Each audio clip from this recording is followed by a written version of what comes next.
I was a sophomore in high school. One day I was sitting next to my best friend Kayla in geometry. The teacher had finished the lesson and was giving us the rest of class time to get a head start on homework. Kayla was trying to explain to me a problem I didn't understand, when suddenly, we were interrupted by the intercom. We were under an active lockdown, and everyone needed to shelter in place immediately. We asked the teacher if she had been warned about the drill and she said no, so we realized this could actually be a serious thing. The teacher locked the door and turned off the lights, then we began working together to push our heavy metal desks up against the door. We then hid in a corner of the room. I was tucked underneath the teacher's desk along with a few other students. We were all quiet, checking our phones to see if we could figure out what was going on. I was looking through the news app when I saw that there was a crazy man believed to be on drugs that was involved in an assault right by our school. It was believed that he may have entered our school and was still on the loose. I shared this information with the class and we were all even more terrified. A few girls started to cry and some people were texting their parents to let them know what was going on. I had a sister in the same building and I texted her to see if she was okay. 15 painful minutes went by before she texted me back. She said someone had been banging on her classroom door and screaming profanities for the last 10 minutes, but they had finally gone away. I decided to keep this information to myself, not wanting to freak my classmates out. But before long, I heard yelling in the distance and held my breath, hoping that whoever it was would just pass by the classroom. Then there was a sudden banging at the door followed by a crazed laughter. The man said he had a gun and there was no point in hiding because he was going to get us. We were horrified but did our best to stay quiet. Our teacher was on the phone with 911 giving them a whispered update of what was happening. Suddenly there was a loud gunshot from the hallway, causing several of us to cry out loud. The man outside laughed. Then, to everybody's relief, we heard police officers demanding the man to drop his weapon. The man was taken into custody and we were finally free to go. This is by far the most traumatic incident I've ever had to live through.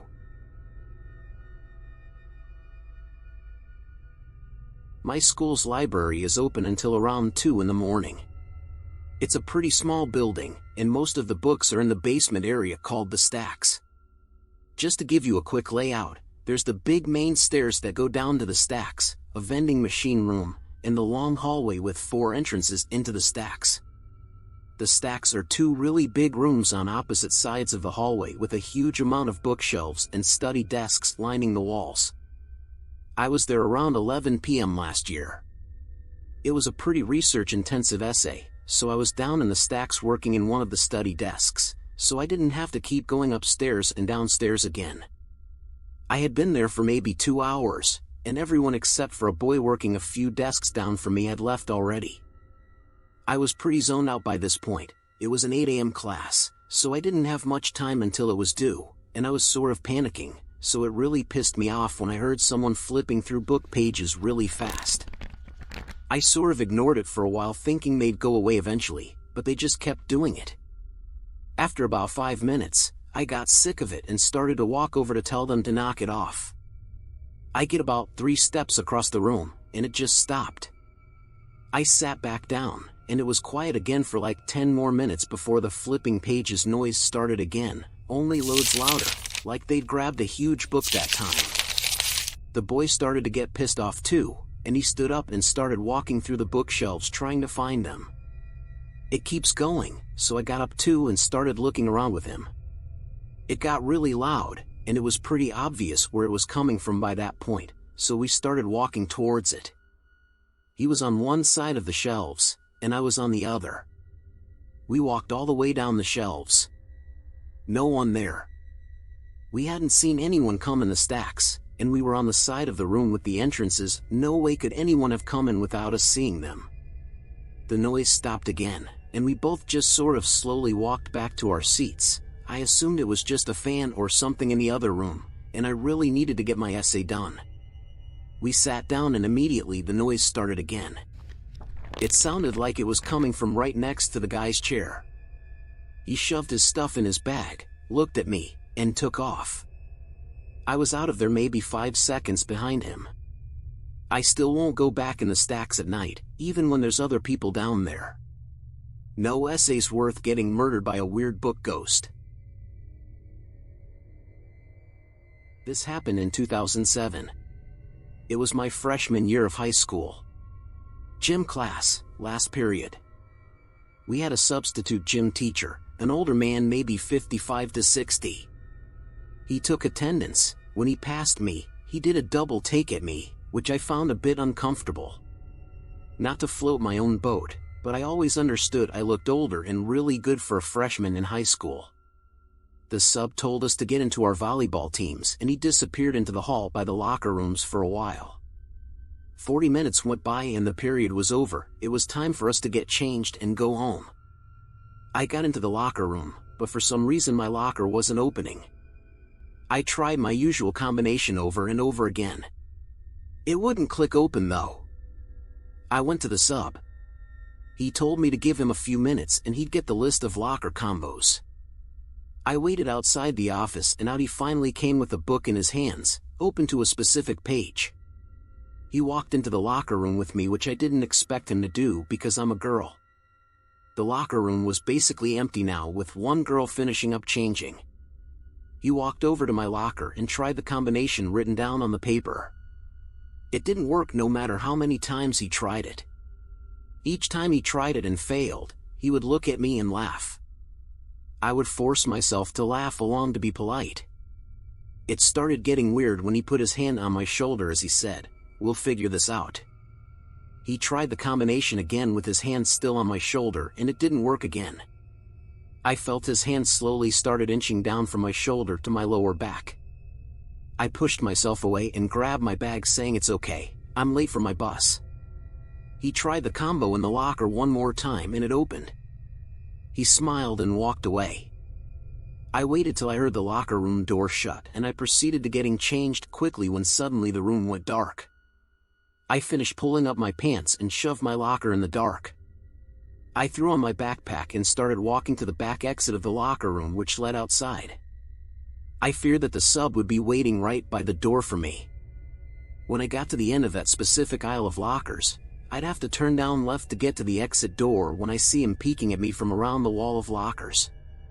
That's when I ran for the exit door. I walked the rest of the way home, giving me time to reflect on what happened. By the time I got home, it dawned on me that he most likely changed my locker combination somehow as a way of getting alone with me. As for what he could have possibly been planning to do when he cut the lights, I never wanted to imagine. Honestly, I was too emotionally scarred and quite frankly embarrassed to tell anyone about it, not even my parents. I just kept it to myself all these years.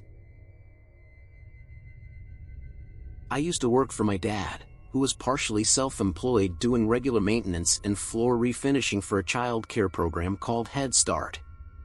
The one center was in an old school, which was built not too long after the turn of the century, and it served as a church functions building in addition to housing Head Start and another child care. We always did floors over the summer. We were the only people in the building since it was a midsummer weekend, and yet it felt off, even before you enter, like someone was watching from the second floor windows. So here we are, making slow progress across this huge room, when we hear a sound upstairs and stop.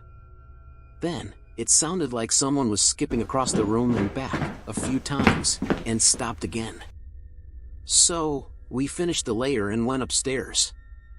Nobody was up there, so we closed the doors and went downstairs to start the other room. Once again, this sound started, but this time I sprinted upstairs. The sound stopped before I reached the hall, but all of the doors were open at various angles. We didn't hear the sound anymore that summer, but my dad asked the child care advisor from the other end of the building if they heard weird noises. She said no, but that one day, they were sitting down for snacks and a couple kids were staring in the corner. The aide asked them what they were looking at, and one of the kids asks, "Why can't that girl eat with us?" The aide looked puzzled, then asked, "What girl?" And the kid points at the corner and says, "The little girl in the white dress." A job I had around the school was preparing the salad bar we had for lunch and dinner. To do this, I would have to get out everything we would need for the day from the basement in the giant freezer we had down there. I would then have to wash it and cut everything. I was one of the first people up every morning to do this job. As usual, I got up at about 6. As soon as I woke up, I was feeling uneasy. I quickly took my shower and got dressed so I could get to the lunchroom at about 6:30. The person in charge of the kitchen was already up and getting everything warmed up. I said hello and checked out what we would need.